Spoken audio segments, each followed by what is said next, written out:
This meeting is being recorded. Digan su nombre, digan su grado académico y a qué usted se dedique a la iglesia, si usted es maestro, si usted es diácono, si usted es obispo. Esta es la dinámica.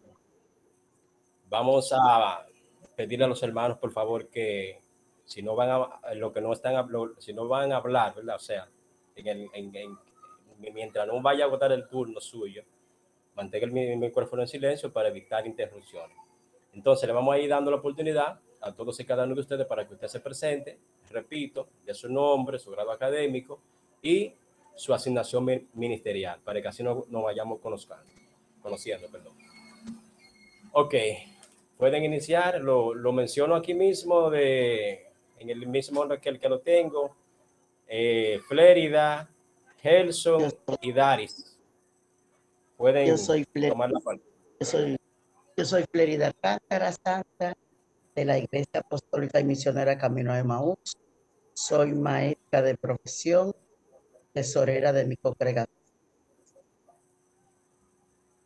Muy bien. Muy bien. Tengo a Gelson por aquí. Amén. Gelson Antigua Rivera. Me congrego en la iglesia Antioquía Central, nuestro pastor José Francisco Minaya, y estamos presidiendo la directiva de los caballeros. Excelente. Daris. Amén. Dios le bendiga mucho.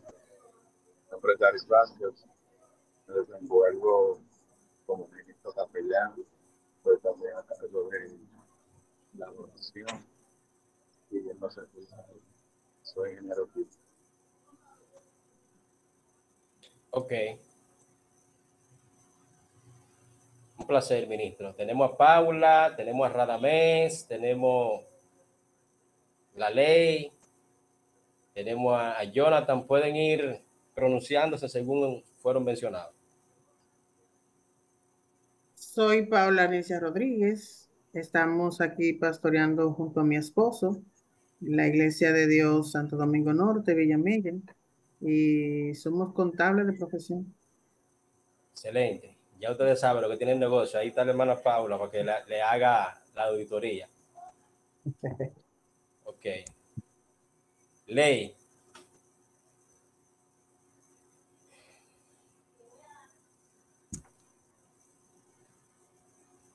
Tengo un nombre ahí que dice Ley. Bueno, pues vamos a ganar tiempo.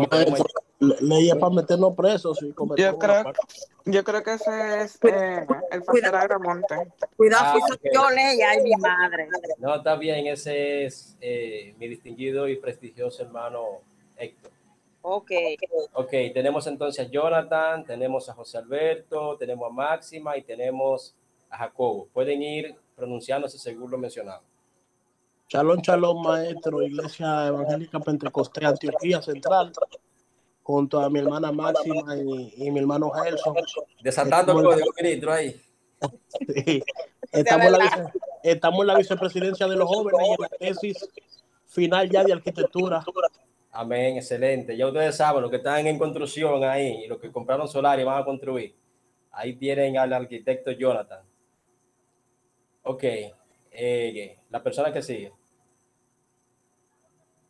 Voy yo, José Alberto, según el orden que dijo el maestro, José Alberto González, evangelista, me congrego en la Iglesia Cristiana Avivando Naciones, aquí en Villamella, y esperamos aprender muchísimo en este diplomado. Excelente, ministro. Sí, así será, en el nombre del Creador. Ok. La hermana Máxima y luego el hermano Jacobo.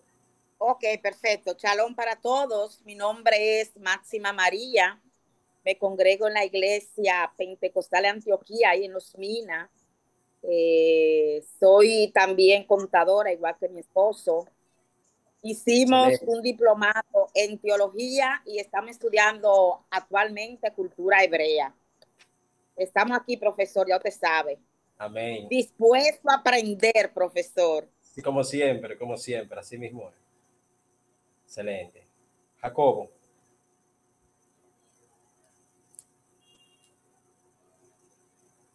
Falta, Buenas tardes.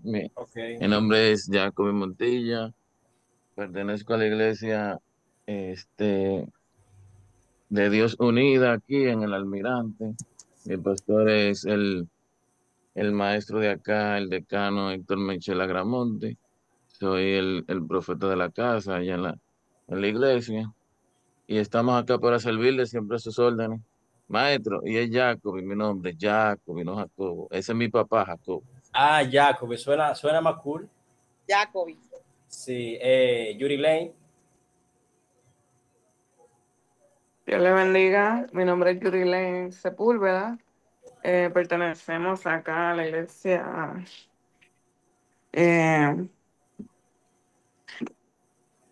Ay, Dios mío, se me olvidó el nombre de la Disciplina, iglesia. se le olvidó el nombre de la iglesia. No, que ella nueva, chancebe la ministra, que ella nueva, ahí es. Sí, Bueno, se le debo el nombre.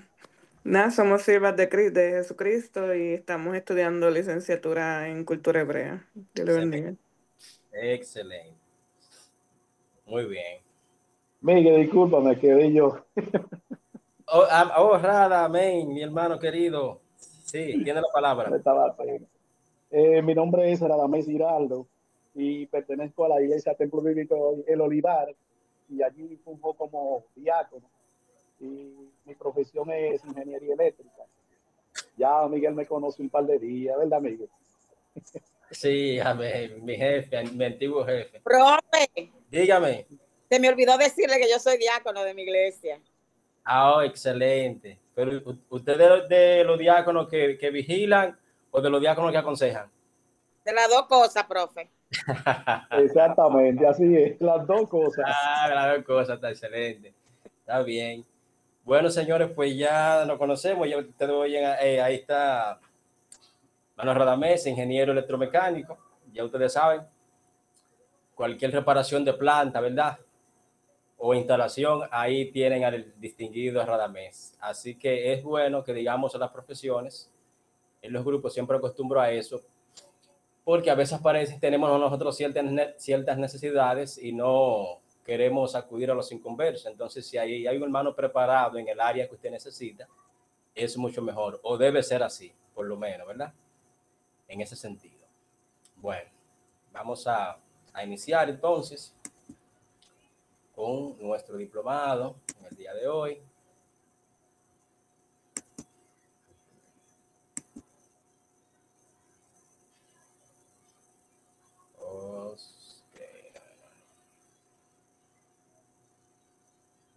Denme un momentito. Ok, vamos a ver.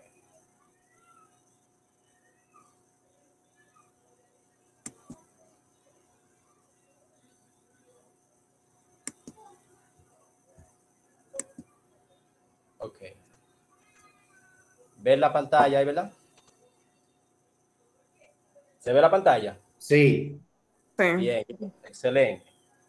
Pues bueno, bien, señores, a continuación le vamos a delimitar lo que nosotros perseguimos con este diplomado, hasta dónde queremos llegar con cada uno de ustedes, qué queremos alcanzar, y los objetivos generales del diplomado en divinidades y metodologías del mundo bíblico son los siguientes: explorar el contexto religioso y mitológico del mundo bíblico, analizando las creencias, divinidades y relatos mitológicos de las culturas del antiguo cercano oriente, mesopotámico, egipcio, cananeo, entre otros.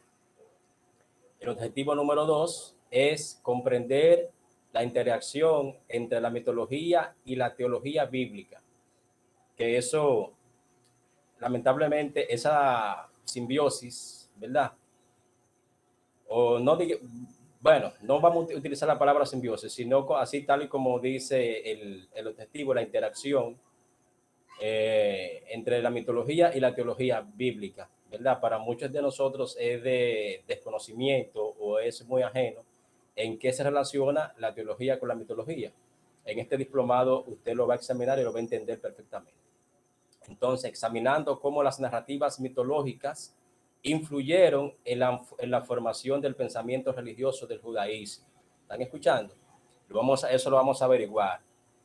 y el cristianismo primitivo. O sea que nosotros, tanto el judaísmo como el cristianismo, el pensamiento teológico y la visión cosmológica acerca de nuestro Dios está influenciado por este tipo de pensamiento. Analizar las principales divinidades y figuras mitológicas mencionadas en la Biblia y los textos contemporáneos, evaluando su papel en las creencias y prácticas en las sociedades bíblicas. Número 4, investigar la evolución del monoteísmo bíblico, explorando la transición desde un entorno polisteísta hasta la consolidación del yavismo como religión dominante en Israel y Judá. O sea que hay muchos cristianos que entienden que el monoteísmo fue siempre la religión principal del tiempo del mundo bíblico o del cercano oriente. Otros entienden que esta forma de adoración al Dios de Israel surge única y exclusivamente, digamos, como mero capricho de que en un momento determinado el creador llamó a Abraham, lo entrevistó, se pusieron de acuerdo y a partir de ahí se comenzó a adorar a Yahweh o al creador. Realmente eso fue un proceso bastante complejo. La mutación del politeísmo al monoteísmo y el papel que juega, ¿verdad?, el pueblo de Israel para luego que el judaísmo y el cristianismo asimilar ese pensamiento es todo un proceso. Vamos a estar analizando eso. También vamos a evaluar el impacto de la mitología bíblica en la cultura occidental, o sea, cómo los vestigios de la mitología bíblica en los pueblos orientales ha llegado hasta nosotros en este tiempo y hasta nuestras sociedades, considerando su influencia en la literatura, que la tenemos por doquier, en el arte, ni se diga, y en la filosofía a lo largo de la historia. Y también pretendemos fomentar una visión crítica y académica del estudio bíblico, aplicando métodos comparativos, análisis histórico crítico, también hermenéutica para interpretar los relatos mitológicos en su contexto original. Bien.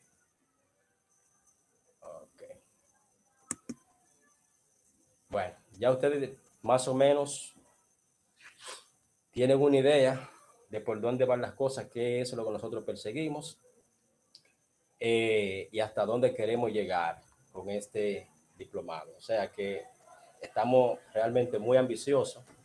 Esperamos que nuestro creador nos dé la capacidad, nos dé la sabiduría para que nosotros realmente podamos alcanzar ese terreno que nos hemos propuesto con este diplomado. De antemano, ¿verdad?, haciéndole la salvedad de que si no es menos cierto que este diplomado tiene elementos teológicos, pero realmente el grosor mayor de este diplomado es académico, histórico y cultural.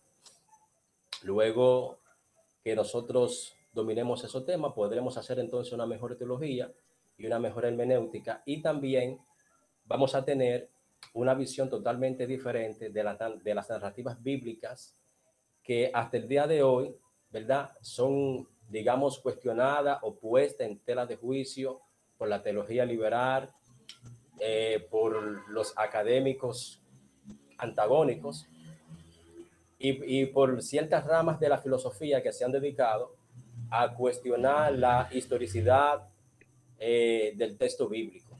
Entonces nosotros, desde una visión crítica, ¿verdad?, desde una visión histórica y cultural, vamos a desarrollar un pensamiento crítico realmente y una actitud académica para hacer una contemplación de las narrativas bíblicas más preponderantes. Y usted va a ver cómo su visión acerca de eventos muy manoseados y muy manejados va a cambiar. Y tal como me dijo una hija o una de mis hijas cuando yo le hablé de que participara en este diplomado en divinidades, ella me dijo que para qué ella quiere conocer a otros dioses. que ella lo que ella quiere es solamente conocer al Dios de ella, o sea, al Dios nuestro.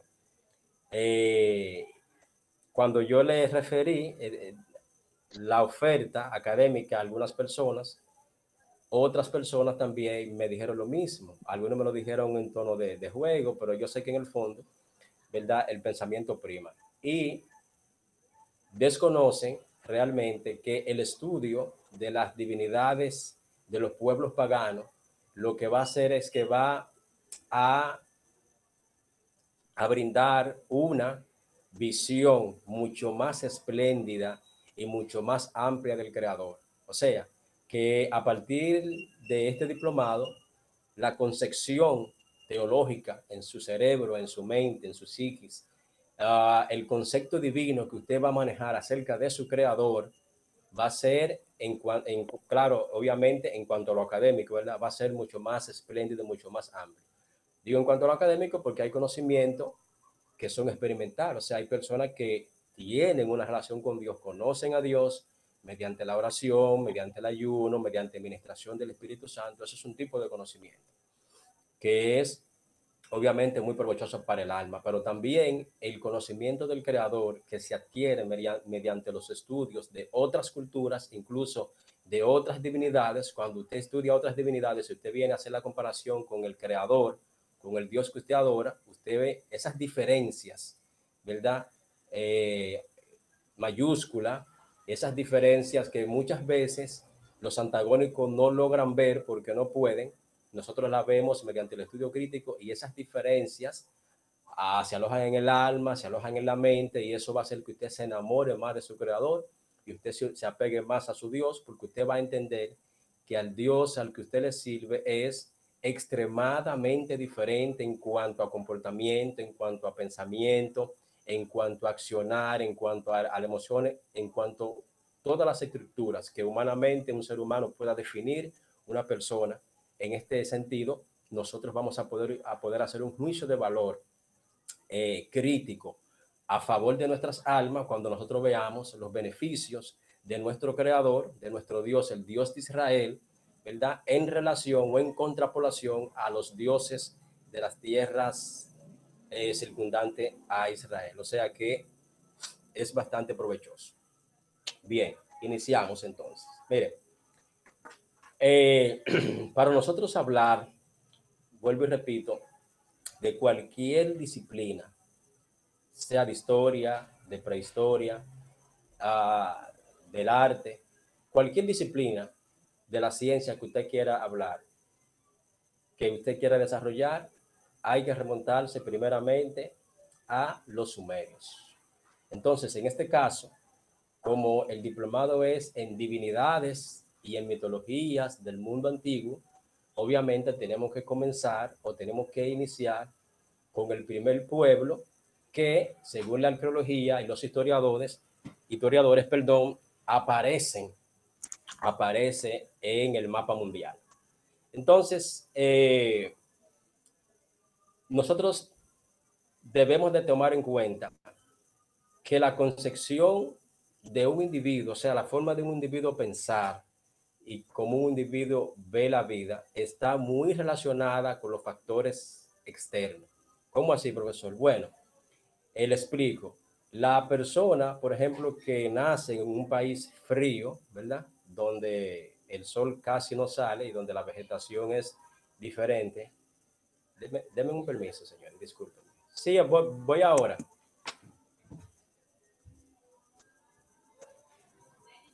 Sí, me diste, ya la inicié, tuve que pedir un permiso. Ahorita la chequé.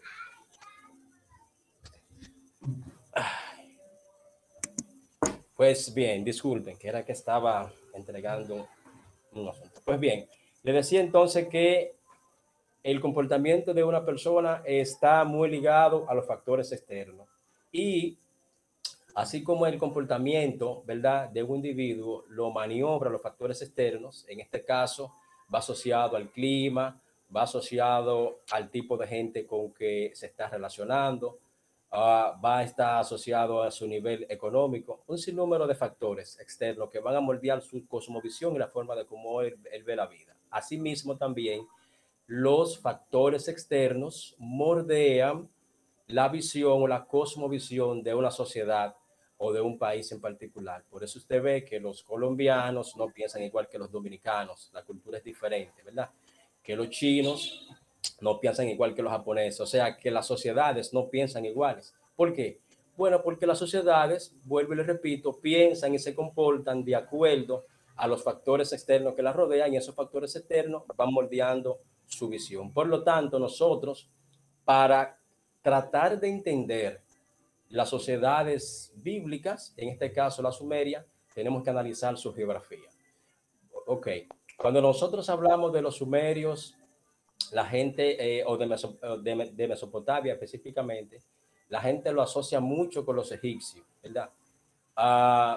Y lo asocia con los egipcios, bueno, en el sentido de que los egipcios también fueron grandes contribuyentes a las demás civilizaciones y a las culturas modernas, y que los egipcios también prevalecen muchos edificios, incluso más que los sumerios.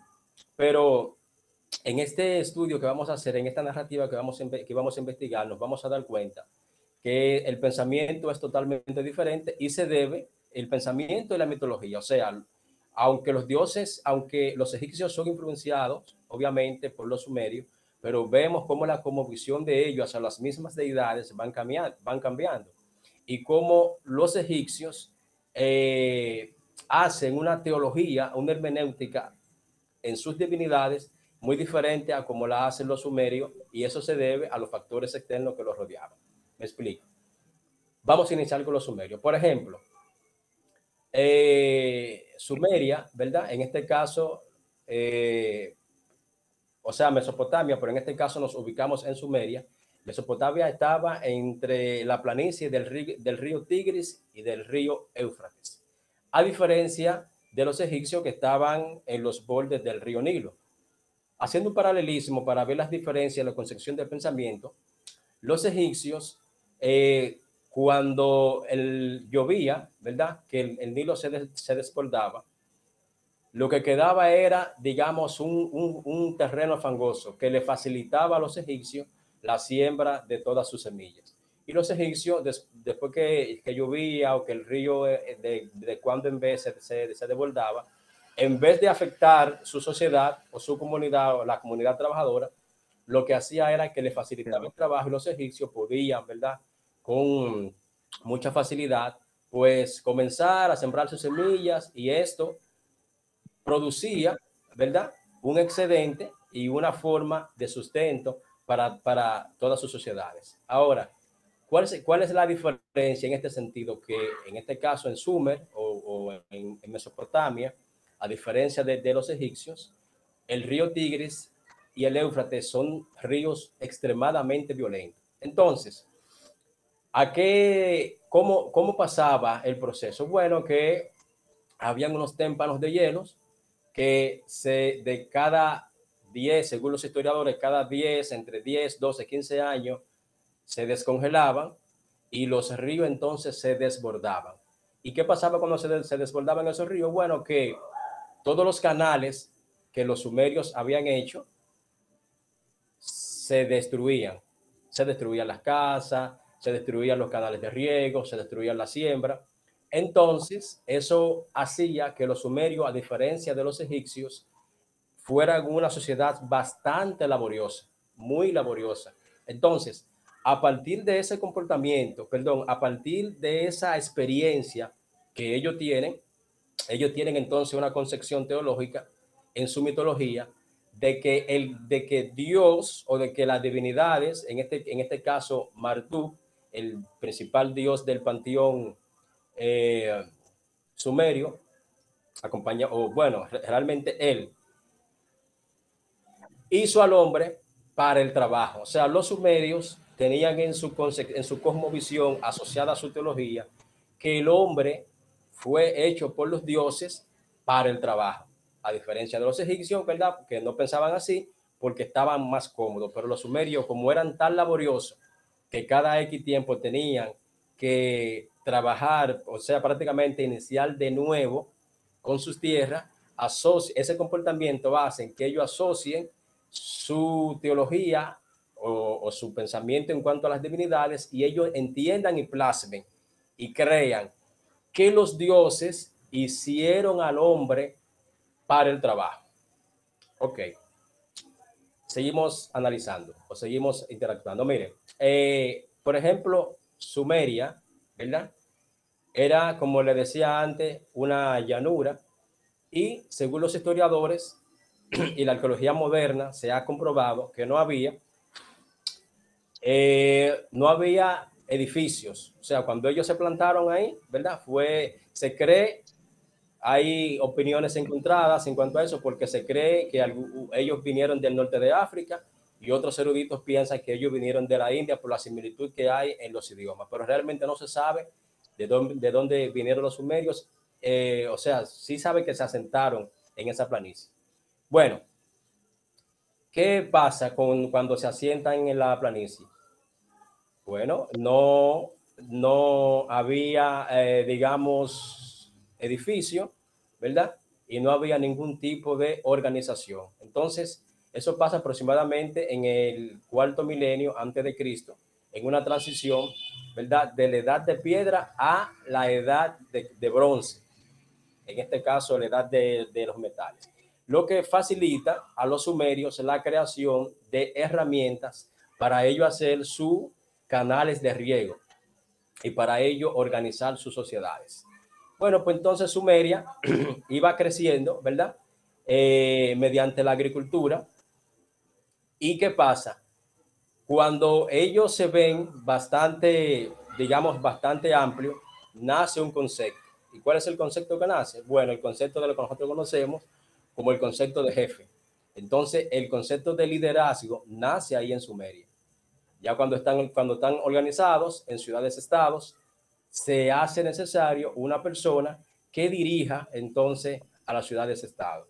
O cada ciudad tiene la concepción de que necesita un líder, lo que nosotros conocemos como un jefe o como un líder de grupo. ¿Qué pasa? Como ellos tienen la idea de que los dioses hicieron al hombre para trabajar, asocian esa idea de que los dioses tienen que poner una persona que medie entre el pueblo y los dioses para mantener la organización. Entonces, en Sumeria, que nosotros vemos el concepto por primera vez de la figura de sumo sacerdote y rey. ¿Y por qué el primer mandatario, como decimos nosotros acá, por qué el rey lo asocian con el ámbito religioso? O sea, ¿por qué los templos, ¿verdad? Eran para los sumerios lo que nosotros conocemos ahora como la Casa Blanca o la Casa Presidencial aquí.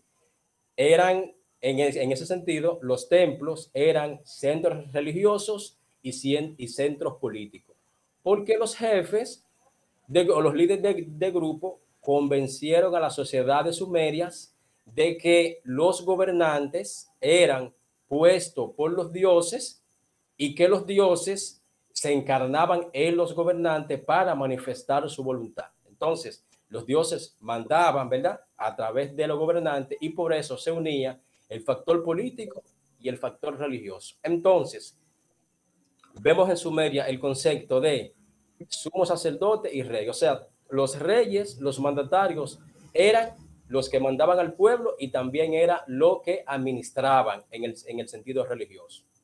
Bueno, ustedes pueden ver también los templos, por ejemplo, lo que se llama en la arqueología Sugarit, que son templos religiosos que aparecen ahora muchas ruinas, y esos templos religiosos, vuelvo y repito, servían como centros operacionales políticos también. Y se daba entonces la simbiosis entre la política, ¿verdad?, y la religión. Política y religión. Luego después la figura del rey se fue despegando de lo que es la figura del sumo sacerdote y fueron creando espacio entre lo político y lo religioso.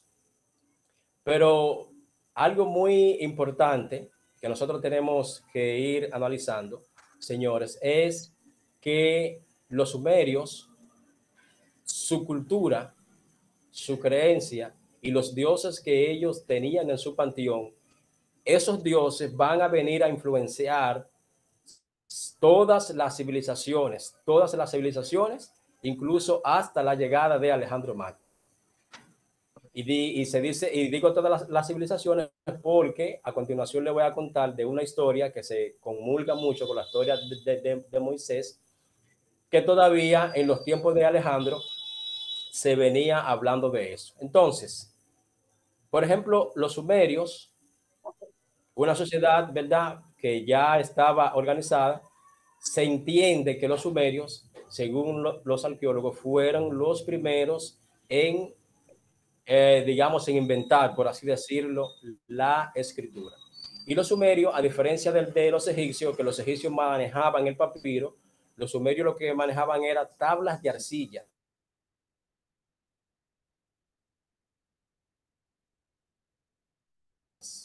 Y los comerciantes y los funcionarios de las cortes, sus documentos lo hacían en arcilla y por lo tanto aparecen en Sumeria los primeros sellos cilíndricos, ¿sí? Que entonces el concepto de sellar los documentos o de firmar los documentos también viene, se lo debemos nosotros a la civilización sumeria. Los sumerios también fueron los primeros en utilizar o sea, fueron los primeros en contar con la mano y fueron ellos los que iniciaron el concepto de la calculadora. De hecho, se le atribuye también, no del todo, porque hay quienes tienen su cierta duda, pero se le atribuye también que incluso los refranes nacen en Sumeria, porque se ha encontrado también. Yo escuchando una vaina de misterio. Ayúdenme con los micrófonos. Los sumerios, señores, también se le atribuye a los sumerios el manejo de los refranes por algunas frases icónicas que nosotros inconscientemente hemos heredado de ellos. Se le atribuye también a los sumerios la modalidad de contar en docenas. O sea que nosotros, cuando vamos al supermercado y compramos una docena de huevos, ese concepto es sumerio. Cuando nosotros por aquí los dominicanos que paramos una guaguita y hablamos con la persona que está vendiendo, mira, media docena de chinola por tanto, eso es un concepto sumerio. Bien, entonces vamos ahora a analizar la mitología, o sea, el concepto de Dios, cómo se va formando, ¿verdad?, la cosmovisión. Acuérdense que hablábamos ahorita de que ellos tenían una concepción de que los dioses hicieron a los hombres para el trabajo y que eso estaba asociado obviamente a los factores externos que ya antes hemos descrito. Entonces, los sumerios entendían que el mundo hubiese surgido del caos, óigame bien, del caos entre el agua dulce y el agua salada. El agua dulce y el agua salada, y que el agua salada hubiese sido lo que hubiese provocado los grandes monstruos submarinos. ¿Sí? Y también son las personas que manejan la teología de que en cierto momento, ¿verdad?, las divinidades, por ejemplo, la diosa Inanna y el dios Enki, fueron las personas responsables de poner orden en medio del caos. Y eso comulga de una forma u otra, lo vamos a estar discutiendo un poquito más adelante, con la idea, ¿verdad?, del Génesis, cómo el Génesis contempla la creación, de que Dios organiza el caos, a diferencia de ellos que entienden que, o sea, Dios encuentra el caos y lo ordena. Los sumerios entienden que la vida surge a partir del caos, vuelvo y les digo, con la diosa Inanna y con el dios Enki. Bien, los sumerios también tenían la idea y ustedes va a hacer ahora una conexión, la idea de que los humanos descendíamos de un Dios mitad hombre y mitad pez, que posteriormente ese Dios es el que va a ir evolucionando en cuanto al nombre hasta aparecer en Asiria, que es el dios Dagón, ¿verdad? El dios con que luego Yahvé, Elohim, el Elión, tiene una lucha, ¿verdad?, de intereses, tiene a Jonás de por medio. ¿Recuerdan ese evento? Eso lo vamos a ver un poquito más adelante. Ok. Entonces, cuando las ciudades-estados estaban comenzando a organizarse, surge una leyenda también que comulga mucho, una historia dentro de la mitología que comulga mucho con un relato muy parecido, y ustedes me van a decir cuál es. Bueno, pues el relato es el siguiente. Los sumerios manejan la teología de un personaje llamado Sargón, que Sargón era hijo de una sacerdotisa, y la sacerdotisa obviamente no podían tener sexo, no podían quedar embarazadas. La sacerdotisa queda embarazada, pero por vergüenza no lo publica y toma a Sargón y lo pone en una canastilla y lo tira río arriba. Luego Sargón es encontrado por el rey de Umash, que era una ciudad perteneciente a las ciudades-estado de Sumeria, lo cría, y posteriormente a eso, según el mito, Sargón crece, ¿verdad? Y recibe una revelación de la diosa Inanna, que le dice a Sargón que él en un momento determinado iba a ser rey. Y Sargón se lo dice a Umash, ¿verdad? Y la tablilla dice que Umash, después que Sargón le hace la aseveración, o sea, le revela el sueño, escribe una carta, se lo manda con él mismo a su ejecutivo en jefe, donde le dice a Sargón, el rey de Kish, se lo manda, o sea, manda a Sargón al rey de Kish, que era una ciudad, estado de Sumeria, y la carta decía, cuando tú recibas esta carta, tienes que matar a la persona que la cargue. Bueno, pues no se sabe qué pasó porque la tablilla está rota. Ahora, lo que sí se sabe es que Sargón aparece después, ¿verdad?, como el rey, el que inicia posteriormente o va a iniciar el imperio acádico. Entonces, una pregunta, la historia de Sargón, que no era sumerio, ¿verdad?, era acadio, que lo echan en una canastilla y lo encuentra la familia real. Pregunto, ¿con qué historia comulga de la Biblia? Moisés. Moisés. Moche. Correcto. La historia de Moisés. Con la historia de Moisés. Entonces, hago un paréntesis. Miren, hay personas que, bueno, la mayoría de ustedes que están aquí tienen estudios académicos en la universidad. Ustedes saben que hay personas que están poniendo en tela de juicio los relatos bíblicos porque dicen que los relatos bíblicos son copias de textos más antiguos que dan la misma narrativa. Y nosotros tenemos el dilema de cómo explicar eso, porque realmente vamos a seguir viendo muchísimos otros eventos, ¿verdad?, que aparecen en textos más antiguos, en documentos más antiguos, y que dentro de la lógica, se puede decir que es una copia.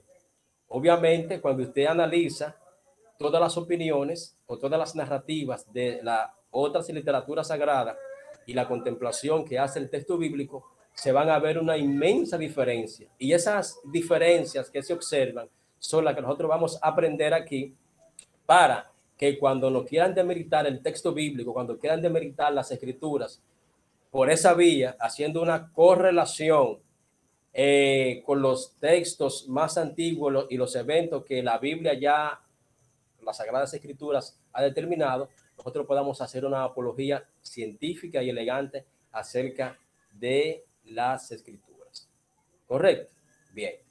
Entonces, me gustaría ahora que nosotros entráramos a lo que es mitología, ya que le hablé, ¿verdad?, de la historia de los sumerios, cómo aparecieron, le hablé de su geografía, de sus aportes a las demás ciudades, estados y a la cultura, y saber también, señores, que los demás panteones de todas las civilizaciones a partir de ahí vienen influenciados por Sumeria. Todas las disciplinas, todo lo que se registre en la ciencia, bien nace en Sumeria. Entonces, en el diplomado vamos a, de una manera, ¿verdad?, cuidadosa, vamos a ir mirando entre todos la evolución que tuvo la cosmovisión o que tuvieron las sociedades en cuanto a las divinidades, en cuanto a las creencias de cómo el hombre apareció, las influencias que tuvieron los diferentes dioses, los nombres y todo ese tipo de cosas. Entonces, en este momento vamos a pasar a la definición de lo que es la mitología. De lo que es la mitología. Entonces, yo le voy a dar un minuto a todos y cada uno de ustedes para que ustedes me expliquen con su propia palabra qué usted entiende por mitología. ¿De acuerdo? Lo vamos a hacer en el mismo orden que se presentaron. Se presentó la hermana Flérida, Gelson, Paula, Radamés, Jonathan, José Alberto, Máxima, Jacobi, Ángela, Daris, luego está Aridia, luego está Domingo. Yo quiero que ustedes me digan, todos y cada uno, qué ustedes entienden por mitología. Tienen la palabra. Yo, profe. Sí, en el mismo orden que fueron mencionados. Yo fui de último entonces, no me toca ahora. La primera es la hermana Flérida, luego Gelson, Paula, Radamés y así. Buenas noches, Dios le bendiga a todos, amados. Amén. Aprender. Yo pienso, según lo que ya hemos visto sobre la mitología, es algo que tú crees por lo que te han dicho o por lo que una persona le sucedió. Nosotros aquí tenemos muchos mitos, que si tú pisas una cáscara te puede resbalar y hacerte cualquier cosa mal. Si tú miras a alguien y le das algo con la mano izquierda, no con la mano derecha. Hay muchas formas de uno expresar sobre lo mismo y lo que verdaderamente es la realidad. Aquí nosotros estamos para aprender. Yo me sorprendo con ellos que dicen que el mito que ellos tenían los sumerios, que el mundo fue de un caos, así como están las teorías de la evolución y de la creación. La evolución tiene un mito, la evolución, y dice que fue de un estruendo grande allá arriba, pero que estruendo fue tan grande que bajó ordenado cada cosa en su lugar y no pasó a mayores. Todavía se cree en que ese estruendo fue que dio espacio a que se formara el mundo. Ok, mi hermana Flérida, gracias. Señores, miren, les voy a cambiar, discúlpenme. No era esa la pregunta que yo le quería hacer. Flérida, gracias, excelente participación. La pregunta que le quería hacer es, ¿qué es una divinidad? Porque no hemos entrado al tema de la mitología, o sea, per se. Vamos primeramente a analizar las divinidades. Entonces, la pregunta sería, ¿qué usted entiende por una divinidad? Me habló Flérida, entonces me quedaría Gelson, Paula, Radamés, Jonathan, José Alberto, Máxima, Montilla, iPhone 17, Ángela y Yurilane. Yo quiero su opinión, pero hágalo breve para que nos rinde el tiempo. ¿Qué es una divinidad para usted? Una divinidad. Les escucho.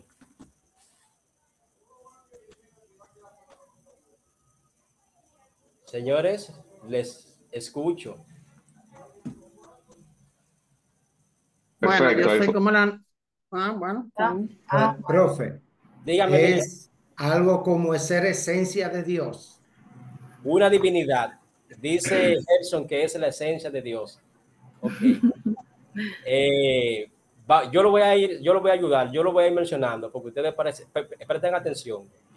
ya habló Gelson. Paula, dígame, ¿qué es una divinidad? Bueno, eso, divinidad viene de divino, ¿verdad? Dígame usted.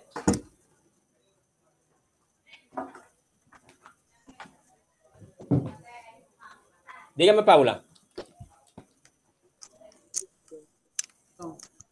Eso se refiere a la esencia y naturaleza de Dios. Bueno, ok. Algo Paula así. dice que eso es la esencia y la naturaleza de Dios. La otra persona. Yo, profe.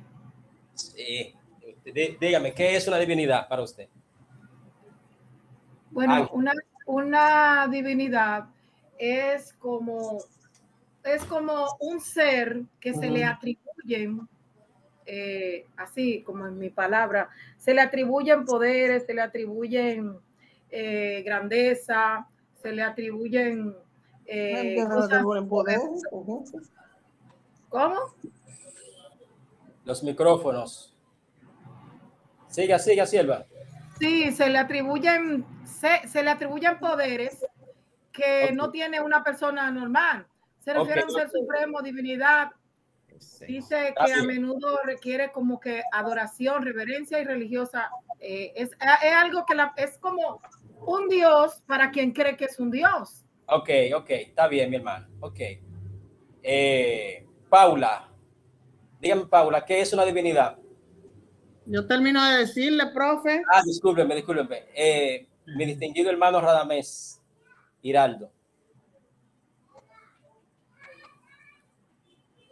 Radamés Hiraldo. Parece que no me está escuchando, ok. Jonathan Desate, ministro, ¿qué es una divinidad? Maestro, es un ser supremo que según, dependiendo de la cultura, o sea, hay diferentes divinidades, pero provienen mayormente de tanto de las religiones como de la mitología, y es un ser supremo la cual se le brinda adoración, pleitesía, entre un sinnúmero de características. Ok. José Alberto González, ministro, una divinidad.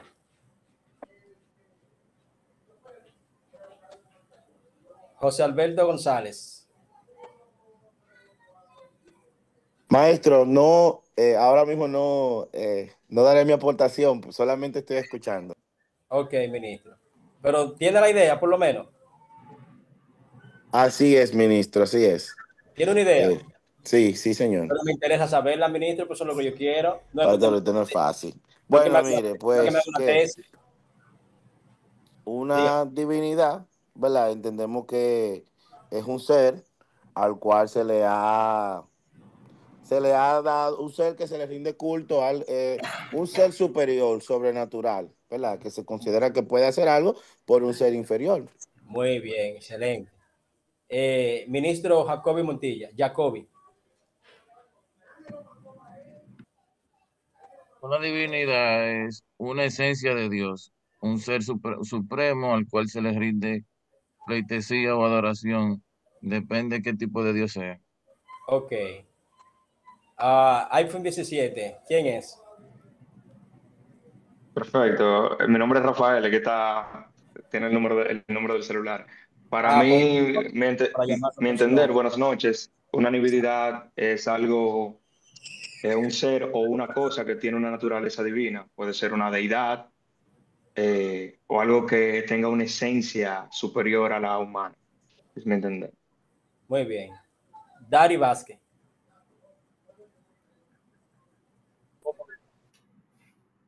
Amén, una divinidad es un ser sobrenatural al cual se le atribuye adoración. Dependiendo de la cultura, puede haber una divinidad, pueden haber varias divinidades, dependiendo si es monoteísta o si es politeísta. Por ejemplo, nosotros somos monoteístas, nosotros tenemos solamente una divinidad. Muy bien, muy bien. Aridia. Aridio en este caso. Lo mismo, ustedes son lo mismo. Es una divinidad, es un ser que puede realizar acciones, llevar a cabo cosas fuera de la naturaleza, de nuestro alcance. Y al ellos realizar eso, entonces se le dedica adoración y pleitesía. Muy bien. Mi distinguido hermano Domingo Sullivan. Domingo. Yurilén Sepúlveda.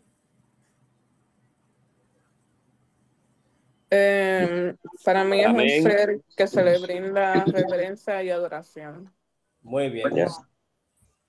Bien. Domingo, hermano, te escucho. Sí, buenas noches, mis hermanos. Amén. Buenas Una noches. divinidad, yo creo que es algo divino, ¿verdad? La divinidad, cuando dice, eso está divino, es como que es excelente. Es excelente. Oye, pero eso se ve bien, pero se ve divino. Es como algo extraordinario, algo que no es común, que no viene de aquí, que uno no lo ha apreciado nunca y cuando lo ve se admira. Eso para mí es una divinidad, una divinidad. Okay. Muy bien. Pues vamos a ver entonces ahora, presten atención y vamos a reforzar los que contestaron bien y los que no tan, también vamos a redireccionarlo. Miren, en el sentido académico, una divinidad es un ser supremo o sobrenatural que se considera sagrado y digno de culto, adoración o reverencia en una religión determinada o en un sistema de creencia. Bien, las divinidades suelen ser vistas como entidades con poderes extraordinarios que trascienden el mundo humano y están asociadas con la creación. Oigan con los elementos que están asociados. Son, ¿verdad?, los factores que determinan la crítica de la conciencia humana. Nosotros siempre hemos estado, el hombre siempre hemos estado interesado. ¿Quién fue que hizo este asunto? ¿Quién es que lo controla? ¿Para dónde vamos? ¿Qué hacemos aquí? Bien, entonces las divinidades de una forma u otra dan una respuesta a la psicología social a través de los mitos también. Ok, entonces, decíamos que están asociadas con la creación. Perfecto. El control de la naturaleza, la moralidad o la protección de los creyentes, dependiendo de la religión o mitología. Escucha bien, todo eso va a depender de la religión o de la mitología. Pueden ser representadas como dioses, diosas, espíritus o fuerza cósmica. Bien, entonces, tal y como dijeron ustedes, la mayoría de ustedes, las divinidades, según en un contexto básico, ¿verdad?, sería, desde la concepción humana, un elemento que está, o un elemento, o una persona, o un objeto que está muy por encima de él, incluso que está fuera del alcance del, digamos, del entendimiento humano, y que esa divinidad controla, como dije ahorita, las diferentes situaciones que más preocupan al hombre. ¿Cuáles son?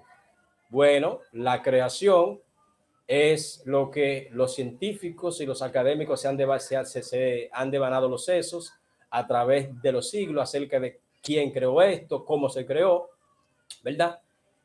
Bueno, pues las divinidades en el contexto social o psicosocial da respuesta a eso, de forma errónea o de forma certera, dependiendo de la mitología o la religión. Las divinidades también se asocian, es un elemento, decíamos que está por encima, ¿verdad?, del ser humano, con poderes sobrenatural, y esos poderes se reflejan en la creación, que es, decimos que es una situación crítica en la mente humana, en el control de la naturaleza, en la moralidad o la protección de los creyentes, dependiendo de la religión. Miren, hago un paréntesis aquí. Hago un paréntesis. Miren, el papel tan preponderante y tan importante que juegan el concepto de las divinidades en la psicología de los pueblos. Bueno, sea estas erróneas o no, escúcheme bien, sean erróneas o no, de una forma u otra, el concepto de las divinidades, en el sentido en que lo estamos ahora analizando, el crítico lo vamos a analizar después, pero en el sentido básico que lo estamos analizando ahora, las divinidades aportan a la conciencia humana elementos que son favorables. Lo que se entiende que es provechoso para las sociedades, para los pueblos, para el hombre, creer en algo o creer en alguien. ¿Y por qué? Bueno, porque cuando nosotros tenemos esa noción, ya sea como pueblo o como individuo, nosotros vamos a entender, número uno, que en lo que nosotros creemos, ¿verdad?, está asociado con la creación nuestra y la creación de nuestras circunstancias. Por lo tanto, eso va de una manera u otra a brindarle a usted un sentido de dependencia con su creador. En ese sentido de dependencia van a ser en su mente y en su corazón lo que es la ley de obediencia, la ley de sumisión y la ley de subordinación a lo que usted entiende que está por encima de usted. Lo que va a afectar aquí entonces su moralidad, la moralidad. ¿Y por qué nosotros tenemos ahora un descontrol y la involución y la devaluación de los, digamos, de los valores básicos o de los resortes de la conciencia, que en términos psicológicos son la vergüenza, son el pudor, ¿verdad? Y son la coherencia.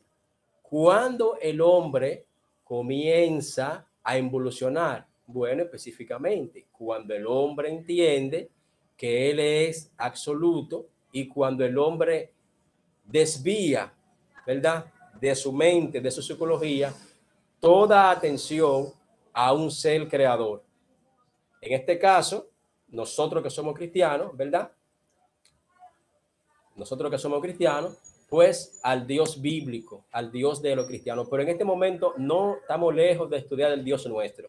Estamos estudiando las diferentes divinidades o las divinidades en su contexto crudo. Entonces, las divinidades también dentro de la psicología social tienen que ver con el control de la naturaleza. Ustedes recuerdan que anteriormente las sociedades antiguas entendían que la lluvia era producto del favor de los dioses, que la sequía era producto, ¿verdad?, del enojo de los dioses.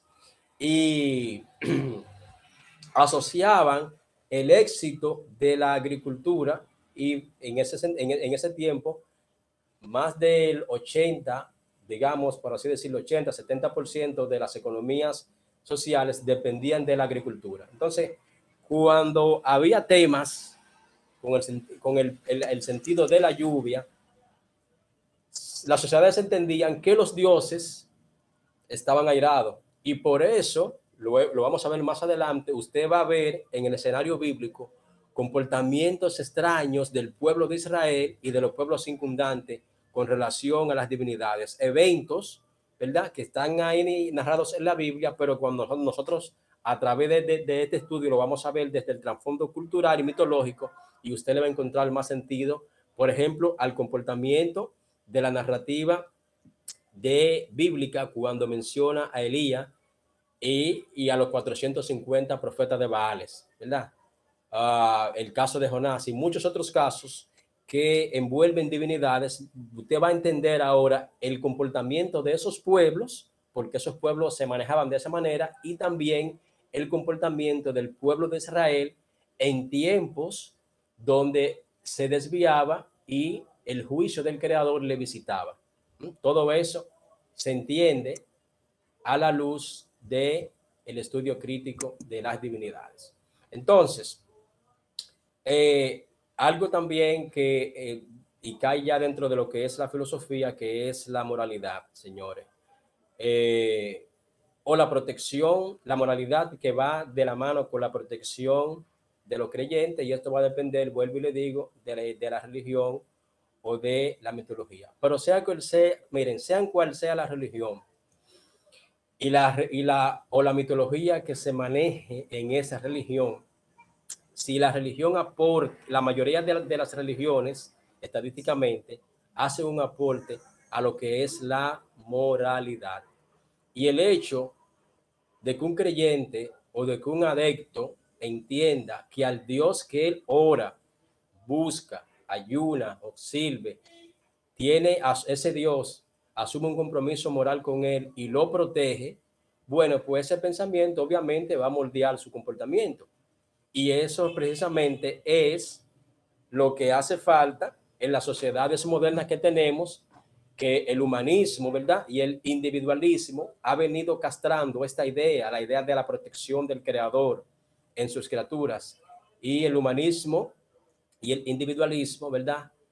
Tiene la doctrina de que tú lo puedes hacer solo, sin necesidad de nadie. Y ya nosotros hemos visto la consecuencia, ¿verdad?, que tienen los países, las familias, las sociedades, las empresas y cualquier tipo de grupo cuando asumen este tipo de pensamiento tan desastroso. Prosigo. Las divinidades tienen también algunas características. Las divinidades tienen poder absoluto o superior. O sea, cuando yo les digo que tienen, para que ustedes me entiendan, no lo estoy dando poder inherente a las divinidades. Estamos hablando en el sentido, ¿verdad? En el sentido literario, en el sentido crítico, desde el punto de vista de la creencia de los pueblos, de cómo los pueblos veían y contemplaban a sus divinidades. No es que estamos diciendo que esto es así, que es un hecho. Estamos hablando ahora en términos académicos las características, ¿verdad?, que definen una divinidad en la mente y en la psicología de las sociedades que la absorbían, la construían y la adoraban. Entonces, esas divinidades que esas sociedades adoraban tenían ciertas características que la convertían, valga la redundancia, en una divinidad. Entonces, ¿cuáles son esas características? Esta que le estoy diciendo. Número 1, la omnipotencia, que consiste en un poder absoluto o superior. La omnisciencia, que tenía conocimiento total o que obtiene conocimiento total o infinito. Y también la inmortalidad, vida eterna o existencia perpetua. Y también tiene aquí involucramiento o involucración con los humanos. O sea que la divinidad, en algunos casos, no en todas, depende de la religión, interactúa, influencia en los asuntos del mundo y en los seres humanos. Miren, estas características que ustedes ven aquí, lo que tienen, me imagino que todos ustedes tienen su libreta y apunte. Y le voy a poner como tarea, escriban ahí que ustedes me averigüen. Yo les voy a dar la información básica de qué es el Kalan. Pónganlo ahí, el Kalan, para que lo hablemos. Ustedes me hablen de eso el próximo lunes. Kalan, con K, Kalan. Le explico, miren. Obviamente ustedes me van a profundizar, pero para no dejarlo en el aire, por lo que le quiero decir esto, por lo que le quiero decir aquí, estas características que ustedes están viendo aquí, la omnisciencia, la omnipotencia, la omnisciencia, la inmortalidad y la interacción con los humanos, el Kalan es una métrica que tiene el mundo musulmán para evaluar las diferentes divinidades de las diferentes religiones, y eso cae en un concepto filosófico. Algunos críticos y algunos teólogos liberales y antagonistas dicen que el Kalam le aplica al Dios del judaísmo y al Dios del cristianismo. Los musulmanes no le aplican el Kalam, digamos, esa métrica al Dios Yahweh o Alá, en este caso Alá para ellos, Yahvé para nosotros, Jehová, Dios, el que usted, como usted le quiera llamar, ¿verdad? Pero esa métrica, no, los musulmanes no se la aplican al Dios de la Biblia. Entonces, la tarea es que usted va a averiguar, número uno, ¿qué es el Kalam? Ya yo le di el concepto básico. Y número dos, usted analizando las características de las divinidades de los pueblos orientales, me va a decir a mí por qué los musulmanes no le aplican esa métrica al Alá y por qué también el cristianismo, de una forma u otra, vamos a ver más adelante, comulgamos en ese sentido con los musulmanes, que entendemos que esa métrica no le cabe al Dios bíblico. Pero eso usted tiene que averiguarlo. Primero averigüe. Maestro, Dígame. es que ellos saben dónde hay miedo. Le da miedo meter esa métrica, medir. Esa gente no son fáciles, los israelitas. Le dan una No. meditación y se mueren todos los musulmanes. Se lo comen vivo, eso sí es verdad. Ay, bendito. Bueno, yo, en este sentido,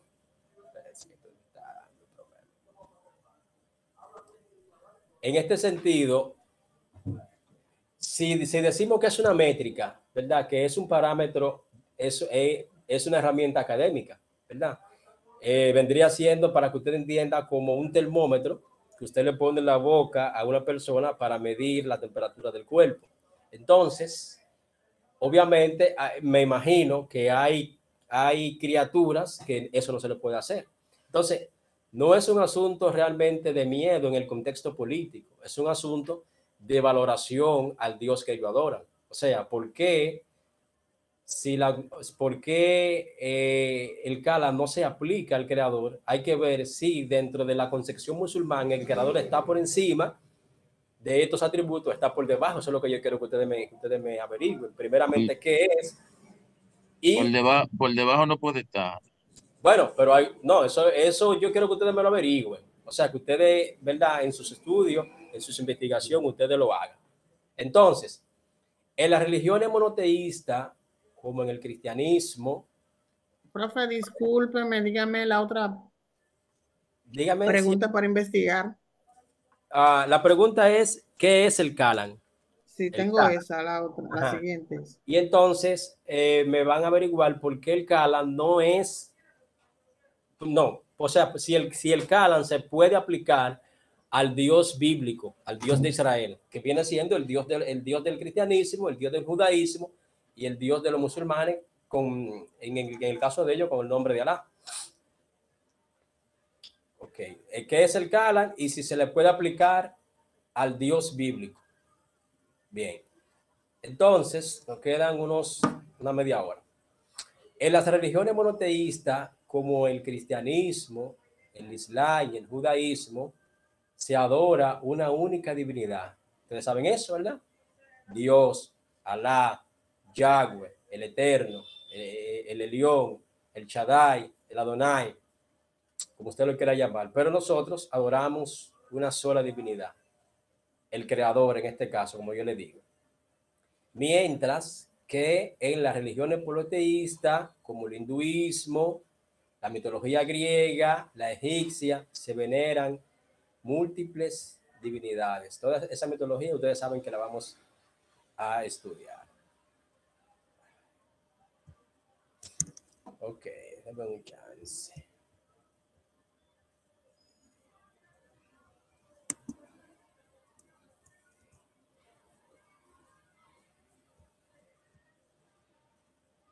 Ok. Entonces, señores, tenemos ahora el tema 2, influencia de las divinidades en las sociedades antiguas. Este tema es muy importante porque nos va a mostrar desde una manera objetiva cómo las divinidades influyeron en todas las civilizaciones y en todas las sociedades y cómo esa influencia afectó el comportamiento hasta nuestro tiempo. ¿De acuerdo? Entonces, miren, las divinidades tuvieron una influencia profunda en los pueblos antiguos, afectando casi todos los aspectos de su vida, desde la organización social y política, como hablábamos ahorita, recuerdan al principio cuando le hablaba de Sumeria, ahí fue que se originó. Acuérdense que el concepto sumo sacerdote y rey a la vez se origina en Sumeria, como le hablé ahorita, porque los jefes decían que fueron los dioses que lo pusieron ahí, y entonces el pueblo veía al rey como un intermediario, ¿verdad?, entre la deidad y el pueblo. Y por eso, en vez de hacer, digamos, palacio, en ese tiempo, lo que se hacía eran templos, porque la política y la religión estaban estrechamente ligadas. Entonces, la influencia de las divinidades, ¿verdad?, afectaron, dice aquí, casi todos los aspectos de la vida de las sociedades. Clasifican en el sentido social, en el sentido político, hasta la cultura. Afectó la moralidad, como ya lo hemos dicho, la moralidad de la vida cotidiana. Entonces, a continuación, le vamos a presentar algunos elementos, ¿verdad?, que podemos señalar que fueron influenciados por el concepto de las divinidades. Entonces, número 1, organización social y política.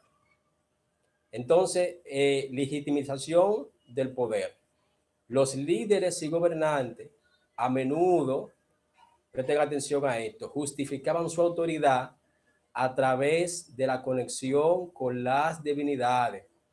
En Egipto, por ejemplo, los faraones eran vistos o eran considerados como dioses vivientes e intermediarios directos de los dioses. ¿De acuerdo? Entonces, estamos hablando en este sentido los efectos que causó en el sentido social y en el sentido político, ¿verdad? Y podemos ver aquí entonces de dónde sale el concepto, ¿verdad?, de que los gobernantes técnicamente eran dioses. Se entiende que eran los intermediarios, vuelvo y repito, de los dioses mayores. Leyes y normas. Muchas leyes y normas morales se derivaban de las enseñanzas religiosas o se atribuían a la voluntad divina.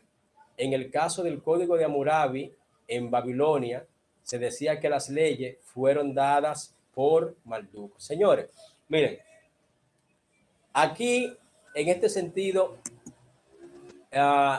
ustedes deben de prestar mucha atención y comenzamos, ¿verdad?, a ver cierto color.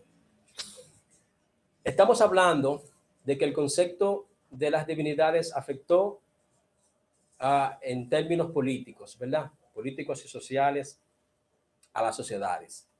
Pero estamos analizando ahora los efectos, pero yo tengo la cámara apagada, los efectos que tiene en cuanto al ámbito de la religión. Entonces, es extremadamente importante cómo el concepto de las divinidades se inmiscuye en la moralidad social y en este caso vamos a decir en la moralidad individual. Ahora bien, se entiende que las leyes o los parámetros, o sea, eso es un concepto, está plasmado en la Biblia, ¿verdad?, con la entrega de la Torá a Moisés, pero míralo acá, que este concepto es mucho más antiguo. ¿Cuál concepto? Bueno, el concepto de los elementos que elevan la conducta y la moral del hombre tenían que venir obligatoriamente de un ser superior. O sea, que esa idea, ¿verdad? Que nos brinda las escrituras, de que la entrega de la Torá, que es lo que moldea el comportamiento, que es lo que conecta al hombre con el propósito, debió de venir exclusivamente del Creador. Pues mire que este concepto es mucho más antiguo, porque ya en Babilonia, por ejemplo, en el Código de Hammurabi, que usted también sería bueno que lo investigara, en Babilonia se creía que Hammurabi, que esas leyes que tenía ese código fueron dadas por el dios Marduk. Entonces, ese concepto, ¿con qué le hace usted? ¿Le hace sentido? O ya, obviamente, yo sé, ustedes me van a decir que le hace sentido con la entrega de las leyes de Yahweh a Moshe, ¿verdad? Entonces, la moralidad, señores, siempre ha estado ligada al concepto religioso. Y en este caso, en el concepto religioso se envuelve el concepto divino, el concepto de los dioses. De una forma u otra, en el sentido ontológico, se puede decir entonces que la religión es extremadamente necesario para el bien social. Karl Marx dijo que la religión es la esperanza de los pueblos y añadió que era el opio. Yo no me identifico mucho con la segunda parte, que era el opio, pero sí comulgo con él de que era la esperanza, de que es la esperanza de los pueblos, porque realmente, señores, una persona que no tiene esperanza, una sociedad que no crea en que existe un ser superior que tiene un régimen de consecuencia, imagínese usted los daños, ¿verdad?, psicológicos que produce esa idea y cómo esa psicología distorsionada va a afectar la conducta. Eso es desastroso, ¿sí? Totalmente desastroso. Profe, Dígame. En base a lo que usted está diciendo, recordé la historia de Pablo con los atenienses. Ajá. Porque si en realidad el mundo entero solo tuviera, vamos a decir, los judíos o los cristianos y los judíos, solamente no tuviera más religiones, el mundo estaría peor. Porque cuando usted le va a predicar sobre la palabra a alguien y ya tiene una base, aunque sea errada, ya usted tiene un fundamento por donde usar la misma forma que utilizó Pablo y lo elogió, le dijo, ustedes son, oigan, ustedes son una persona que veo que son una persona en todo, que son sabios, que son esto, que son entendidos, y veo que ya solamente le falta uno en esa insignia que ustedes tienen ahí vacía, y es el Dios no conocido.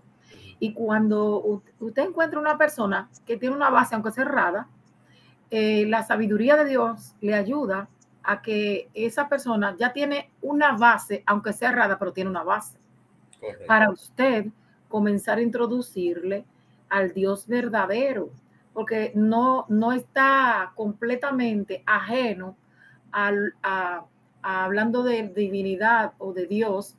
El ser humano fue creado para adorar, para servir a Dios. Entonces, en el vacío existencial que tiene el hombre, busca a alguien a quien adorar, a alguien a quien venerar, a alguien con quien comunicarle, a alguien con quien decirle. Y ya el que cree en algo, por lo menos, usted tiene una base para reforzarle e introducirle al Dios verdadero.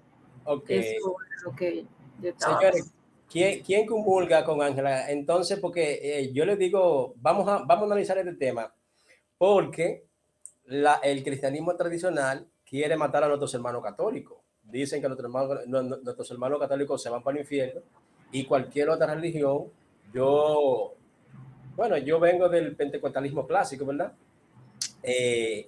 Ha evolucionado, pero todavía prima la idea en algunos pentecostales de que los religiosos se van para el infierno y que es mucho más difícil lidiar con un religioso, por ejemplo, una persona que adore a María, un budista que adore a Buda, Entonces yo quiero escuchar la opinión de algunos de ustedes. Ustedes comulgan con Ángela, si es más fácil uno presentarle a nuestro Mesías, a una persona que tenga un conocimiento distorsionado desde el punto de vista nuestro.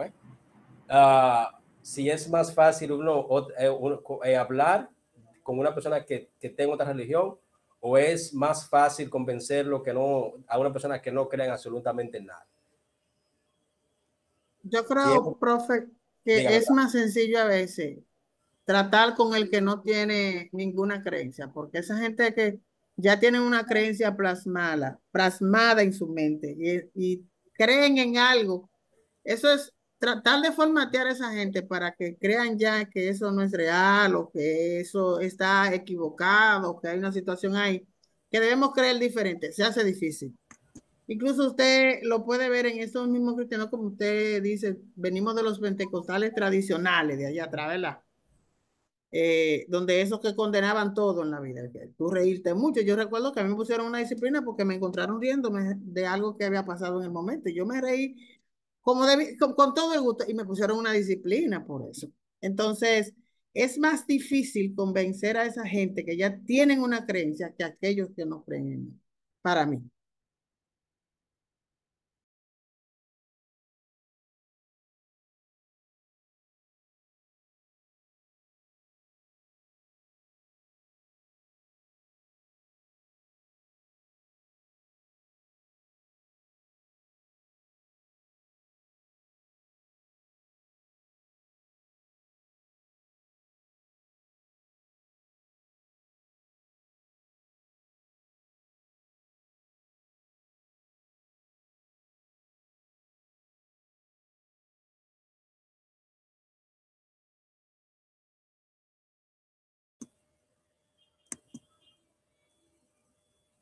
Okay. Se fue el profe. ¿Todo bien? Ah, ok. Sí, estamos aquí, fue que me sacó el clip. ¿Quién más me puede aportar acerca de eso? Ese tema está interesante, señora, porque eso es, nosotros tenemos tema con eso, o sea, tenemos una situación Perfecto. conceptual en el que yo me gustaría escuchar sus opiniones. Si es más fácil comulgar con un ateo, con uno o con una persona. Adelante, profesor. Por aquí, Daris Vázquez. Escucho, ministro. Yo realmente la idea que tengo es que todo el mundo cree, aunque diga que no cree. Yo también. Sí, lo que yo pienso es que hay gente que están heridos con esa deidad que él pensó que en algún momento no le iba a dejar sufrir un evento que él pensó que nunca le iba a pasar. Eso es lo que yo siempre he visto. Generalmente, las personas que dicen que no hay Dios o que no hay Jehová, que es el que nosotros conocemos, que adoramos, es porque se le murió una niña a temprana edad, o es porque sufrió un evento catastrófico y se empieza a preguntar que dónde estaba Dios, que por qué sucedió tal y cual cosa. Y esas personas que están heridas, sí son difíciles de llevarlo a Dios, que a no ser por el espíritu y por la misma palabra del espíritu, es difícil que vuelvan porque se encuentran heridos emocionalmente, se encuentran en ese lodo, ¿verdad? Cenagoso. Y para mí esas son las más difíciles, pero ya de las otras que tienen otra base, de otra deidad incluso, o sea, eso como quiera, al final existe el mismo método por el cual traerlo a Cristo Jesús. Pero aquellos que están heridos para mí son lo más difícil. Ok. Buenas noches, Rafael Díaz aquí. Amén, ministro. Quiero agregar que sí, ambos son difíciles, incluso para los ateos, pero desde mi experiencia creo que es muy complicado uno predicarle a una persona que tiene un fundamento errado, dígase en otra creencia o en una mala creencia, en el mismo cristianismo errado, porque ellos justifican lo que le han enseñado y pelean por esa fe, aunque estén dentro de sus pensamientos, para ellos están correctos. Y muchas iglesias, por decirlo así, o religiones, perdón, tratan de crear dogmas y muchas personas entran ahí y se aferran a esa doctrina, por decirlo así, y tienen eso como fe. Y cuando usted viene con una verdad que el Señor ya le reveló a usted o el Espíritu nos ha permitido conocer, y uno le predica lo correcto, uno pasa incluso hasta por hereje para esas personas, Ok. que es muy complicado cuando se tiene un fundamento errado.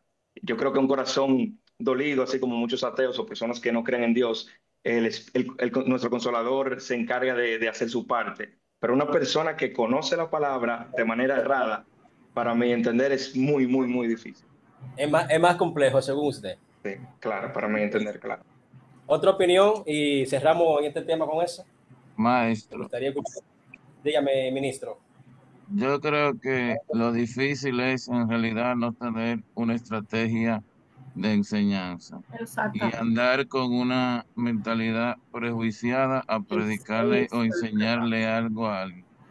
Porque a mí me ha tocado hablar con ateos, con gente que usa mucho razonamiento, y hay muchos de ellos que le encanta hablar conmigo, pero yo no lo ando prejuiciando ni lo ando buscando. Yo creo que si cambiáramos dos cosas, en primera, el prejuicio, y en segunda, nuestro accionar, la cosa fuera diferente y nadie tuviera ningún pretexto con relación al cristianismo. Y le digo porque en una parte de mi vida yo no quería saber del cristianismo en sí. Si Dios no se hubiera topado conmigo, yo fuera ateo, empezando por ahí. Pero eso para mí es lo más difícil realmente, entrar sin estrategia, hablarle a cualquiera de los dos. Profe, Dígame, profe, Ángela. ¿puedo decir algo? Lo que sucede cuando hablamos de religión, lo que sucede en verdad con cada una de las personas que pertenecen a X religión, lo que sucede es que cada quien entiende y pone una barrera y entiende que el otro no va a querer, que el otro no va a entender, porque no es solamente una en sí, es que todas, yo digo, vamos a incluirnos, todas creamos una muralla y entendemos como dijeron ellos, como decían ellos, que cada quien cree que está bien. Por ejemplo, yo conozco una vecina católica y ella vive en la entrada de donde yo vivo. Y la vecina me dijo a mí, vengan a dar culto para acá. Y ella concluyó diciéndome a mí, es que yo quiero hacer lo que ustedes hacen.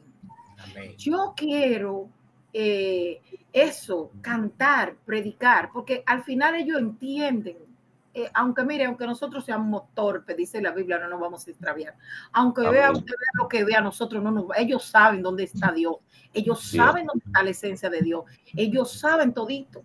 Lo que pasa es que las religiones restan. ¿Por qué restan?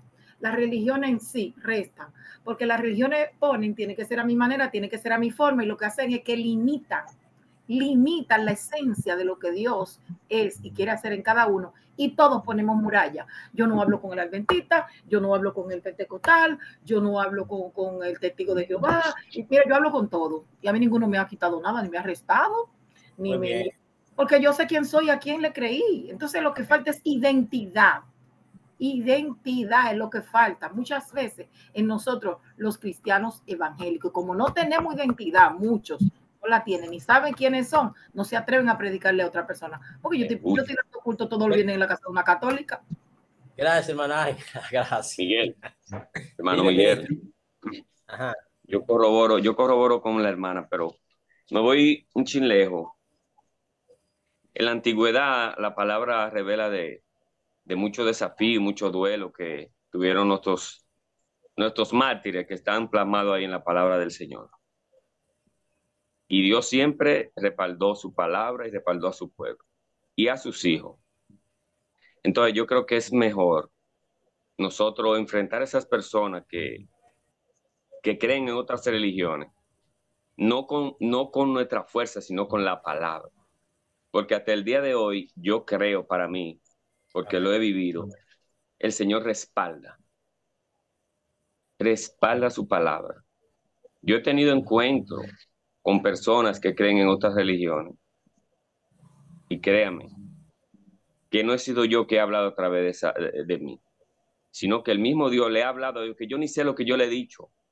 porque se han puesto de manera, mire, que solamente Dios sabe y ha metido su mano para no agredirme a mí, porque yo no sé lo que yo le he dicho. Yo he tenido experiencia, entonces es mejor nosotros estar preparados para presentar defensa, como dice el apóstol Pablo. Amén. Miren, Profe, señores. ya Dígame, para terminar, amén. fíjese, voy de acuerdo muy, como uno dice, apoyo mucho al varón que habló ahora. Fíjate, Miguel, en el mundo hay aproximadamente unas 4.300 religiones y cada una de ellas apuesta a lo que cree. Cada una de ellas dice, por ejemplo, el Dios mío a quien yo creo, ese es el que yo presento y el que te lleva a ti a la salvación.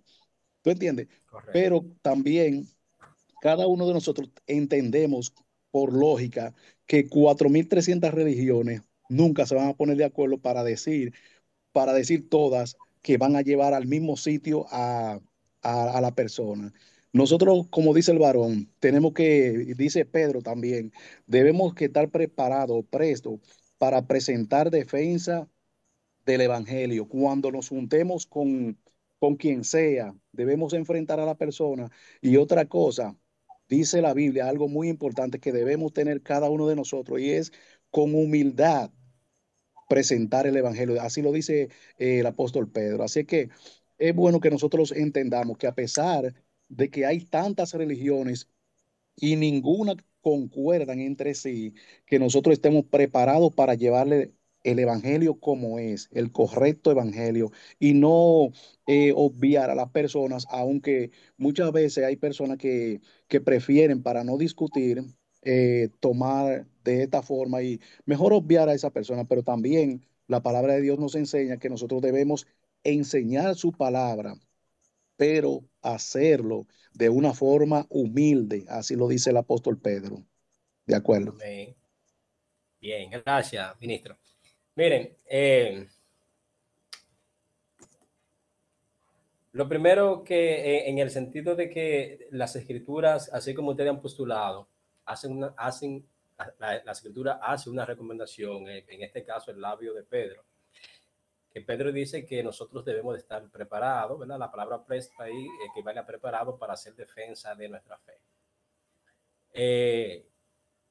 Mire la cantidad de cristianos que vemos aquí en Santo Domingo.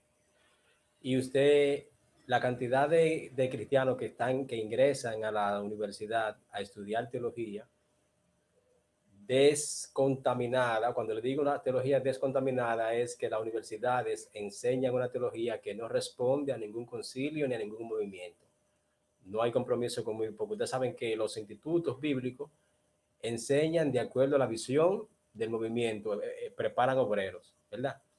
Entonces, ustedes están invirtiendo tiempo, porque tienen 2 horas aquí sentados, y están invirtiendo lo más preciado después de Dios para la gente, dinero.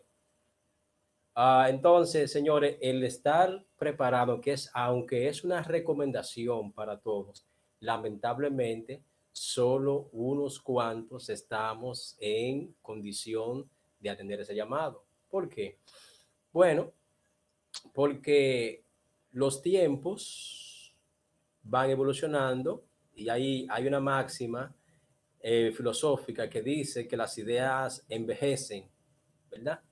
En este caso, la teología y el criterio bíblico no ha envejecido, pero sí la teología ha evolucionado. ¿Y por qué la teología ha evolucionado? Bueno, porque ahora nosotros contamos con elementos que no contábamos antes cuando nosotros nos convertimos al Evangelio. ¿Cuáles elementos? Tenemos el estudio crítico ahora, que tenemos las ciencias bíblicas que no existían cuando nosotros estábamos en el cristianismo. Tenemos ahora el auge también de la cultura hebrea y tenemos disciplinas del saber que anteriormente no contábamos con ella. Entonces, esas mismas herramientas que nosotros tenemos ahora para nosotros elevarnos, señores, aparte de esa, hay herramientas que tienen los ateos y que tienen los antagonistas, que ellos, ¿verdad?, la usan, saben cómo usarla para desconstruir, escúcheme, desconstruir la, la figura del creador, su obra, su trabajo y todo lo que, así mismo es Jonathan, y todo lo que el creador representa. Entonces, si un académico está detractando al creador y su obra, ¿quién es que tiene que salir a la defensa? Otro académico. Y para entrar en ese nivel de discusión, de tu poder cuestionar dentro del razonamiento, del racionalismo, ¿verdad? Cuestionar a Dios y su obra, lo va a hacer un científico, un académico, desde el punto de vista científico, utilizando las disciplinas del saber. Y obviamente, para tu poder, como dice Pedro, para tu poder hacer defensa de la fe, tienes que entrar en ese, digamos, en ese nivel. En este caso, en los estudios académicos del texto sagrado, para tú poder hacer una defensa elegante de la fe. Entonces, es un poquito triste que nuestras congregaciones, ¿verdad?, estén limitadas solamente a dar los mismos estudios bíblicos tradicionales, que es la fe, que es la oración, que es el diezmo. Esos son los tres básicos. Pero usted, mire, usted le pregunta a cualquier cristiano mediano qué es la expiación y no le va a saber decir. Haga la prueba, llame a un cristiano de su iglesia que tenga el instituto y venga, que explícame qué es la expiación. Y le van a guiar, porque no hay una preocupación por involucrarse en el estudio crítico y académico de las escrituras. Eso es un punto. Maestro. El otro punto es, déjame, te doy la oportunidad, Jonathan, ahora. El otro punto es, señores, que históricamente nosotros los cristianos hemos sido, y eso es, cuando le digo históricamente, váyase allá atrás y revise los vestigios que ha dejado, ¿verdad?, la intolerancia en la comunidad cristiana. Y ustedes saben que uno de los males que tiene la comunidad cristiana es la intolerancia, que nosotros no tenemos la capacidad de tolerar un pensamiento diferente al nuestro. Ahí es que está el problema. ¿Me entiende? No tenemos esa capacidad, por ejemplo, pero hay gente que son tan fuertes que usted le habla de este diplomado en divinidad, y ellos dicen que para qué, y yo voy a estudiar a Mardú, yo voy a estudiar a la Virgen de la Altagracia, ¿qué me importa a mí a quién los chinos adoren?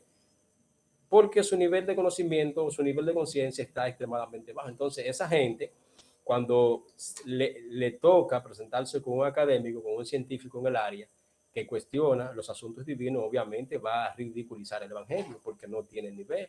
Entonces, ese tipo de gente, obviamente Dios no lo podrá utilizar en estos tiempos. ¿Cuáles son estos tiempos? Este tiempo responden a la era del conocimiento, ¿verdad? Donde hay un viaje de loco, ¿verdad? Que cogen el micrófono y hacen un programa, pero también hay muchas personas preparadas, extremadamente preparadas, que viven cuestionando al creador. Por ejemplo, yo en este día estaba predicando en mi congregación y estaba hablando con la juventud, haciéndoles esta recomendación, que en la Biblia hay temas sencillos. Por ejemplo, en la Biblia aparentemente hay errores gramaticales, porque en el lenguaje nuestro se escribe se escribe mi casa y yo, se dice, se pronuncia, que incluso el coro lo dice así. Pero en el texto bíblico dice yo y mi casa. Y cuando un médico, me imagino, aquí hay médicos, cuando un médico lee la narrativa bíblica, cuando dice que del costado de Jesús salió sangre y agua, que la sangre, el agua es el plasma y la sangre son los glóbulos, clínicamente, científicamente, hay una incoherencia. ¿De acuerdo?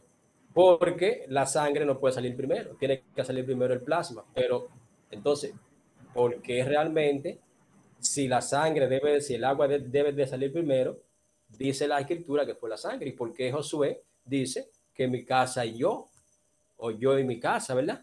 Entonces, son asuntos sencillos, son sencillos que usted se lo hace, incluso hasta doctor en teología, y no se lo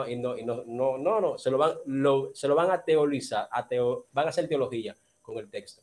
Y en eso es lo que nosotros ya no estamos. Nosotros creemos en la teología, obviamente, somos teólogos, amamos la teología, pero queremos ir más allá y hacer teología y hermenéutica desde el punto de vista cultural, Y lo otro es, para darle la oportunidad al ministro, señores, que nosotros tenemos que entender, usted tiene que comprender, y esto yo lo voy a decir porque confío en el escenario en que estoy, porque obviamente yo no digo esto en la iglesia. Señores, la verdad está repartida. Nosotros no somos dueños de la verdad absoluta del cristianismo. ¿Usted cree que nosotros no tenemos errores? Saco de errores, como dicen los emboceros. Nosotros tenemos errores también. La verdad está repartida. Tienen una parte la tienen los musulmanes, una parte la tienen los católicos, una parte la tienen los cristianos. Todos tenemos una parte de la verdad. Ahora usted me dice, profesor, ¿y entonces dónde está la verdad absoluta? En la mente del creador. Dios tiene la verdad absoluta. Pero todos nosotros, señores, donde quiera que hay manejo de humano, hay corrupción.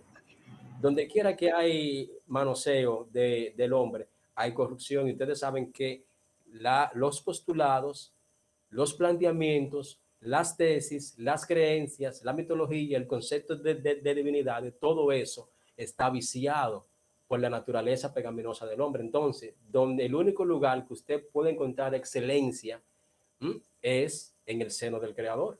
Por lo tanto, es bueno escuchar siempre el punto de vista ajeno. Y ya para terminar, uno de las debilidades que tienen los maestros, señores, ustedes me van a decir si estoy equivocado, que enseñan en los institutos bíblicos y en las iglesias, es la siguiente. Siempre nos enseñan las cosas desde el punto de vista del cristianismo. Mira, esto es lo que nosotros creemos, pero la mayoría de los cristianos, nosotros no sabemos cómo piensa el adventista, cómo piensa el testigo de Jehová. El Espíritu Santo, por ejemplo, yo voy a dar una conferencia el domingo acerca del Espíritu Santo, pero lo voy a dar, tengo que llevarlo a la iglesia desde el punto de vista cristiano, obligatoriamente. O sea, yo voy a hablar del Espíritu Santo, pero desde la óptica cristiana. Pero ¿cuánta óptica no hay del Espíritu Santo? Está la óptica judía, la óptica del testigo de Jehová, está la óptica de la mística.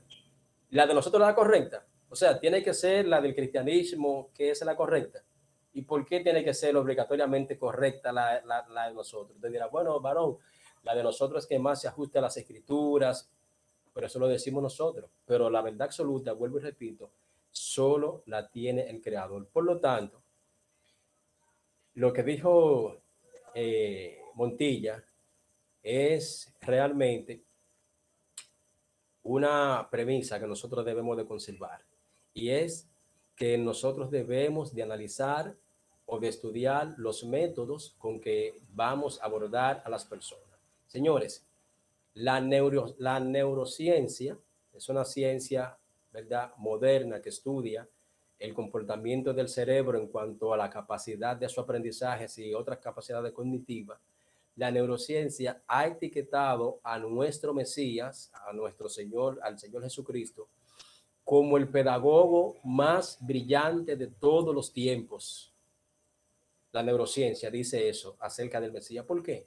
Porque el Mesías, en el tiempo cuando él existió, que el concepto de la neurociencia no estaba a años luz de haberse descubierto, ya Jesucristo utilizaba, ¿verdad?, lo que es la influencia de la neurociencia para enseñar. Ustedes ven a Jesucristo que cuando hablaba con la gente docto, con los entendidos desde el punto de vista académico, él le decía, escrito está, y se iba directo al punto. Y cuando hablaba con la plebe, entiéndase, con las personas de bajo nivel académico, con las personas que no saben leer ni escribir, le hablaba por parábolas, casi todas relacionadas con la agricultura, porque esa era la ciencia del momento. O sea, nunca vimos a nuestro maestro con un discurso único para todos los escenarios. El maestro, de acuerdo al escenario, articulaba un discurso, y ese comportamiento más tarde nosotros lo podemos ver en el apóstol Pablo, que fue un judío de la diáspora, que para mí, en lo personal, era el único hombre de los discípulos que estaba capacitado psicológica y académicamente y moralmente para llevar esa misión, la misión de la propagación del cristianismo, o la creencia de que Jesús era el Mesías. Entonces, la actitud correcta es, tal y como lo han postulado aquí algunos, que nosotros debemos de echar a un lado el prejuicio cuando vayamos a hablar de la palabra del creador, de la palabra del Eterno con una persona, entendiendo que nosotros no tenemos la razón absoluta y también tenemos que tener, ¿verdad? O perdón, tenemos que saber que así como tú quieres o pretende que escuche tu planteamiento teológico acerca del creador, pues esa persona también tiene el derecho a hablarte de la perspectiva del creador que él tiene o que tenga su religión, y tú puedes también escucharla y tú puedes aprender, y de una manera mansa y académica ambos, ¿verdad? Pueden enriquecerse. Mira, yo veo a Dios así, yo contemplo a Dios así, pero mira, mi religión lo vemos así.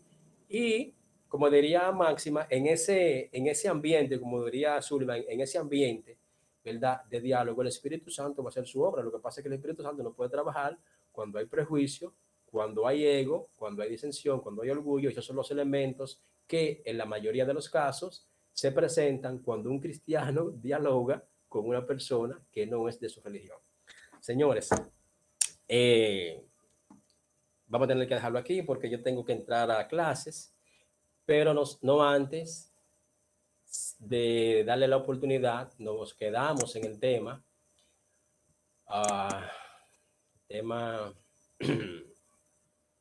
para la próxima tenemos el tema número 2, con algunos elementos que vienen a rampar todavía en las influencias de las divinidades en las sociedades. Vamos a hablar en el próximo lunes, si el creador lo permite, cómo influyó las divinidades en la cultura y en el arte. Eso es extraordinario, señores. La cultura y el arte en la vida cotidiana y los ritos. Mucha tela por donde cortar ahí. Entonces, hasta ahí lo vamos a dejar. Yo quisiera ahora darle la oportunidad a ustedes para que si alguno de ustedes tienen un aporte brevemente, ¿verdad?, acerca de lo que hemos hablado, si alguno de ustedes tiene alguna duda, que o sea, en algún momento del diálogo, profesor, yo no entendí este concepto, no entendí esto, también lo puede hacer. Y posteriormente también a eso, si no tiene ninguna de las mencionadas, me gustaría saber su impresión, o sea, cómo usted se sintió con la clase, si realmente llenó sus expectativas, si usted cree que vale la pena seguir en esta investigación. Les escucho brevemente a los voluntarios.